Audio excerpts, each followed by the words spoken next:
In a city that never sleeps, Lagos breathes like a living beast, its air thick with smoke, ambition, and the restless noise of people chasing survival. Yellow buses screech, generators roar, and the street hawkers chant their prices into the chaos. Somewhere in the crowd is Tunde, a young man with tired eyes and blistered feet, running errands that barely feed him. Tunde worked at Al-Haji Sani supermarket, a cramped space smelling of soap, dust, and sweat. Every day, Al-Haji's voice thundered like a god of punishment. "Tunde! You donkey! Is this the price of Gary you brought? You've been cheated again. I'll remove it from your salary." Tunde would bow his head, lips tight, heart burning. His monthly pay could barely buy a week's food, yet he never complained. Still, every time he passed the POS agents under colorful umbrellas, counting bundles of cash, his envy grew sharper. They looked like kings of the street, men who made money simply by pressing buttons. No insults, no shouting, no humiliation. Just easy money. That night, when Al-Haji insulted him before customers, Tunde's anger broke. He stormed out of the shop, his chest tight with shame. He found his friend Chike sitting by a wooden bench, eating suya. "Bro, this life no balance," Tunde muttered. "I'm tired of suffering while others are eating." "Be patient, my guy," Chike replied calmly. "God's time is the best." "God's time is too slow, Chike. I've been patient all my life." They sat in silence, the city buzzing around them. Tunde didn't know it, but that night would change everything. The road home was narrow and dark, lined with flickering bulbs and rusted zinc walls.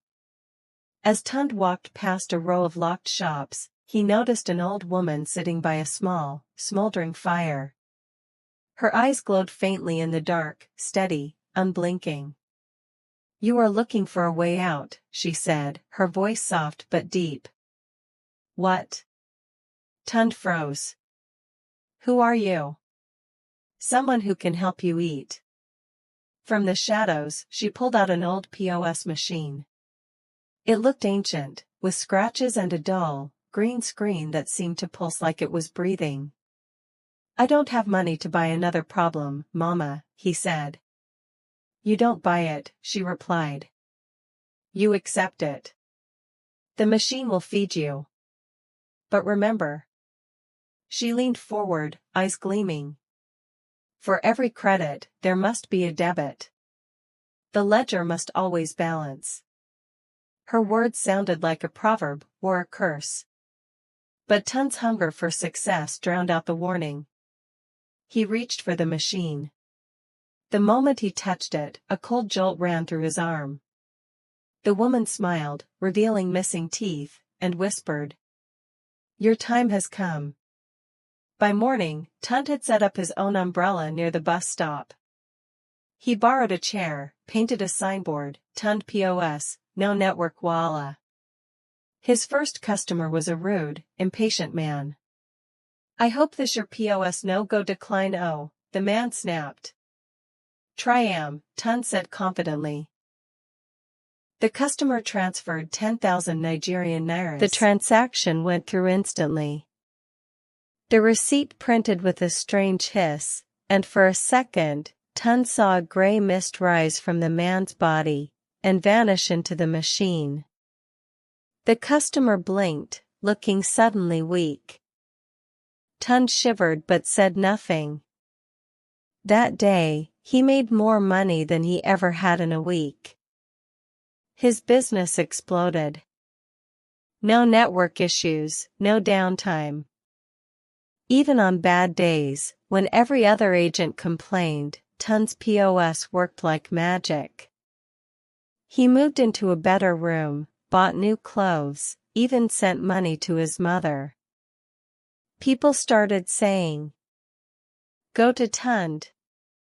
His machine never fails." But Tunde started seeing them, shadows lingering near his kiosk. Faces of people he'd served, their eyes dull, their expressions hollow. They didn't speak, just hovered quietly, as if waiting. Lagos was still awake when Tunde's nightmare began. The air was thick with the smell of diesel, roasted corn, and human exhaustion. The streets hummed with life, engines sputtering, generators groaning, and people hustling under fading neon lights.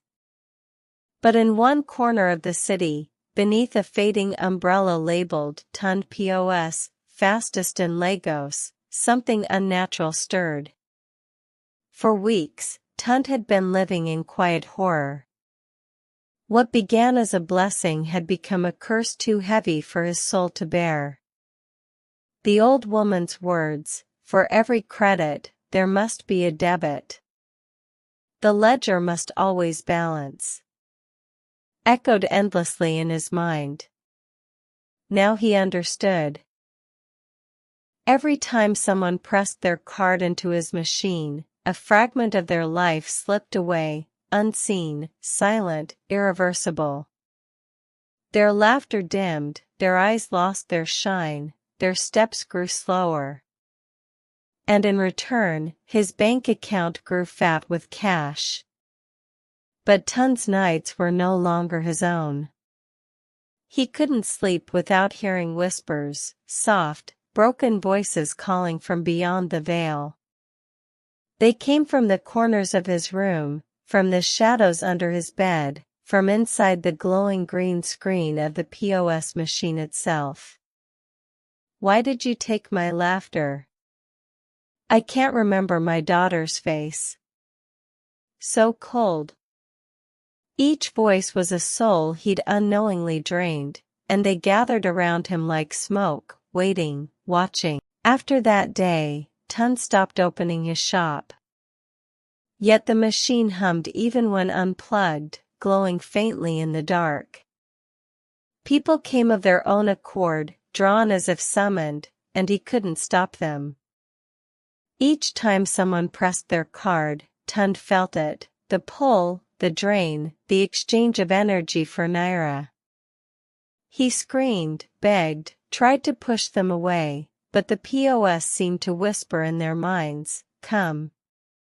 Just one transaction." He was no longer a man but a keeper, a guardian of an invisible hell. His wealth meant nothing, his soul was chained to a device that traded money for life. At night, the ghosts gathered outside his kiosk, silent figures with hollow eyes. Chaik was among them now, staring with sorrow instead of blame. Tunde wept. "Please," he whispered to the darkness, "I just wanted a better life." And from the machine came the old woman's voice, faint and cold. "You got it, my son. You just never asked the price." The green light blinked one last time, beep, and went dark. When morning came, the kiosk was empty. Only the POS machine remained on the wooden table, its screen cracked but still faintly glowing. And if you listen closely in the bustle of Lagos, they say you can still hear it, the faint hum of a transaction and a whisper that chills the soul.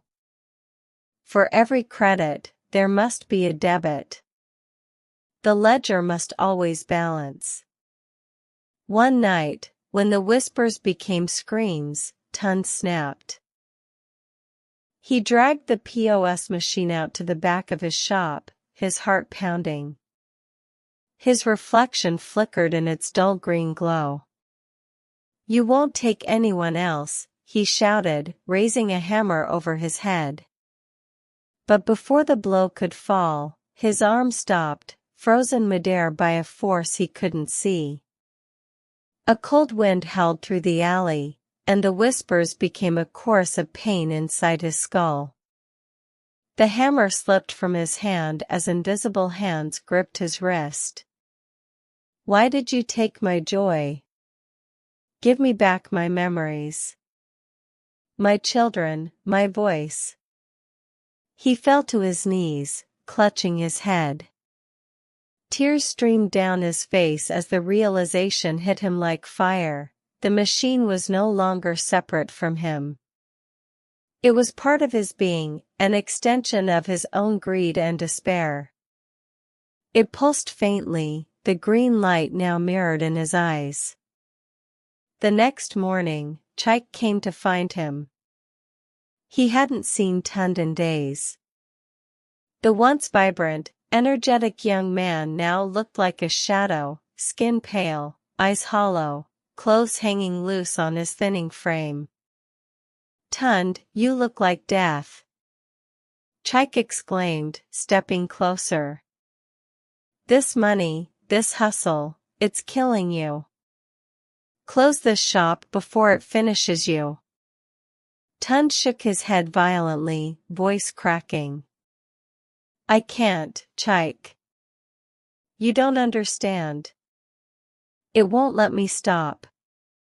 Chaik frowned. "It? What do you mean it?" Desperate to prove the curse was real, Tunde begged him to stay away, but Chaik, thinking his friend was simply losing his mind, pulled out his phone. "Let me just do one small transaction. You go see, say nothing go happen." "No." Tunde screamed, but it was too late. Chaik inserted his card and tapped his PIN. The machine whirred, the receipt printed, and then came the sound. A faint whoosh, like breath being stolen from the air. A gray mist rose from Chaik's body, twisting briefly before it vanished into the machine's flickering screen. Chaik blinked, swayed, and clutched his head. His bright smile faded. The sparkle in his eyes dimmed.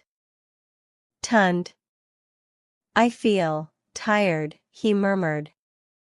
Tunde stumbled backward, horror twisting his features.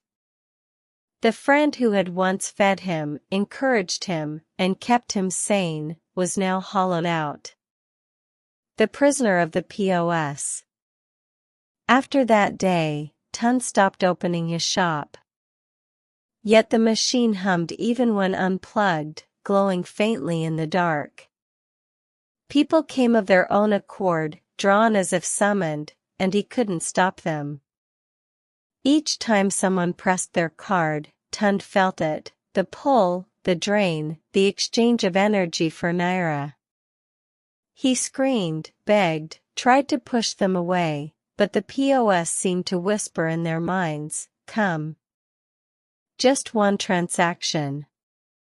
He was no longer a man but a keeper, a guardian of an invisible hell. His wealth meant nothing, his soul was chained to a device that traded money for life.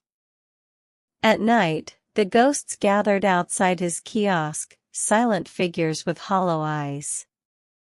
Chaik was among them now, staring with sorrow instead of blame. Tunde wept.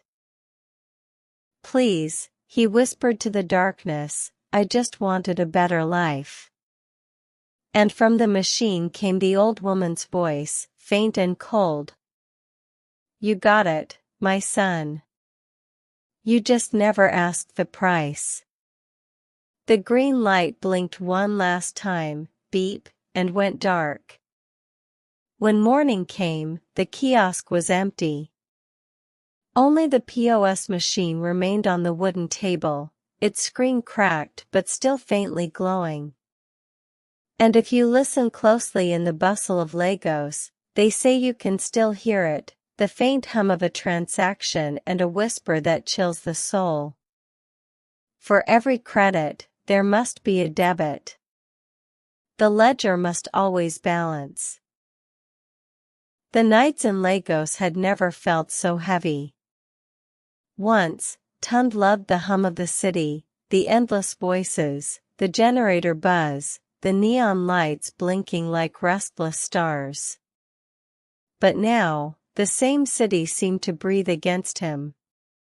The streets were darker. The air was colder. and every shadow seemed to whisper his name. Inside his small kiosk, under the faded umbrella that once promised Tunde POS, no network voila, the air had turned thick and unnatural. The ghosts had returned. But this time, they didn't just hover at the edges of sight, they filled the shop completely. Dozens of them. Men, women, even children. Their faces were pale, hollow, and warped by sorrow. They stared at him, their eyes burning with accusation. Not one spoke, but Tunde could feel their voices clawing at his mind, the same voices he had once heard as faint whispers in the dark. Why did you take my laughter? I can't remember my daughter's face. So cold. The voices pressed into his skull until he thought it would split. His hands trembled as he looked at the machine on the table. Its screen was glowing faintly, and then, suddenly, words began to scroll across it, one after another, like commands from another world. Final reconciliation, pending. Tunde froze. He knew what it meant. The cursed ledger was reaching its end, the machine had taken from everyone else, and now, it had come for him. He was the final debit. The search for the old woman. Desperate, Tunde ran through the narrow backstreets of the market. He needed answers. He needed her. The old woman, the one who had given him the machine, the one who had promised that it would feed him. Maybe she could undo this. Maybe she could break the curse. But when he reached the alley where he had first met her, there was nothing, no fire, no stool, no trace of her. Only cold ashes scattered in the wind. He called out, his voice cracking. Mama! Please! I beg you! A man passing by stopped. Old woman, the stranger said, frowning. Nobody has lived here for years, my brother. Tunde's chest went hollow. The truth struck him like thunder, she was never real. She had been the curse itself, a vessel, a disguise, a ghost made to pass the machine on. The realization shattered what little hope he had left. He was utterly alone. When he returned to his kiosk, the city had gone strangely quiet. The night air felt alive, trembling with unseen energy. He sat before the POS machine, staring at its dark screen. For the first time since he got it, it was silent. No hum. No glow. No life. Then, beep. The green light flared suddenly, bright enough to paint the entire shop in an unholy glow. Tunde's eyes widened as text appeared again. Debit, Tunde's soul. Amount, all. A chilling wind swept through the kiosk, and the ghosts began to move. They weren't wisps anymore, they were solid, real, their forms shimmering with pale light. They stepped closer, surrounding him. The shop grew smaller, tighter, until all he could see were their faces, hundreds of them, closing in. The POS machine began to hum, pulling energy from him. His hands went numb. His breath came short. He tried to scream, but the sound wouldn't come.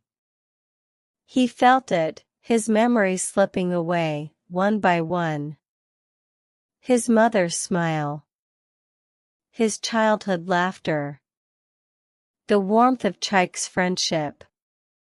All gone, pulled into the glowing machine. As the light grew blinding, Tunde saw a final vision, the truth behind the curse.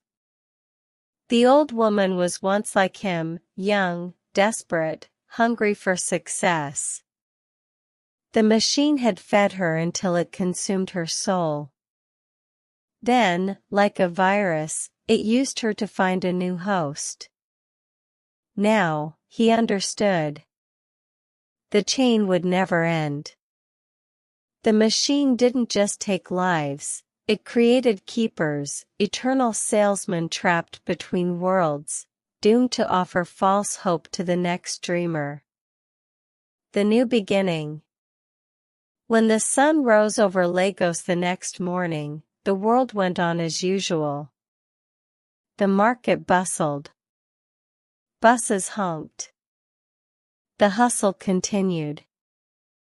And at Tunde's old spot, a new young man had appeared. Fresh-faced, smiling, full of dreams. His umbrella was new, his sign bold. Delhi POS, fastest in Lagos. On his table sat a brand new POS machine, sleek, shiny, and glowing faintly green. He grinned as he counted his first notes. In the shadows, Tunde watched, or what was left of him. His form was faint, ghostly, chained to the ground by invisible bonds of light. His face was empty, his eyes hollow, yet his mouth trembled as if he wanted to speak. But he couldn't. He could only watch as Delhi began his first transaction, the machine humming softly like it was waking up from sleep. A wind rustled through the alley, carrying a faint whisper. For every credit, there must be a debit. The ledger must always balance. As the screen glowed brighter, Tunde faded a little more, his presence becoming just another echo in the eternal chain of the cursed machine. And once again, the city of Lagos kept moving, never noticing that one man's miracle was another's damnation. If you enjoyed this story and want to experience more captivating Nigerian folktales, urban legends, and supernatural mysteries, don't forget to hit the like button and subscribe to Tales from Mother Estate. Your support helps us bring more magical, thought-provoking stories to life. Join our family, tap the bell so you never miss an adventure, and share your thoughts or personal stories in the comments below. Let's keep our spirits strong together. See you in the next tale.